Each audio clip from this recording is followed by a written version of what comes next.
আপনার মুরগির বাচ্চা ডিম থেকে ফুটেছে কিংবা বাজার থেকে ক্রয় করে এনেছেন, এই গরমে 1 থেকে 7 দিন যে ওষুধ প্রয়োগ করবেন, যে পদক্ষেপ নেবেন, প্রথম যে পানিটা দেবেন সেটাতে গ্লুকোজের পানি দেবেন।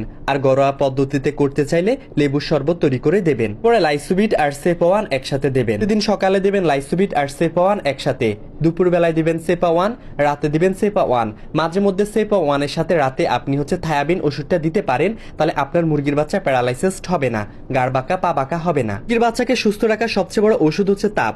1 থেকে 5 দিন পর্যন্ত সঠিকভাবে তাপ নিয়ন্ত্রণ করতে হবে।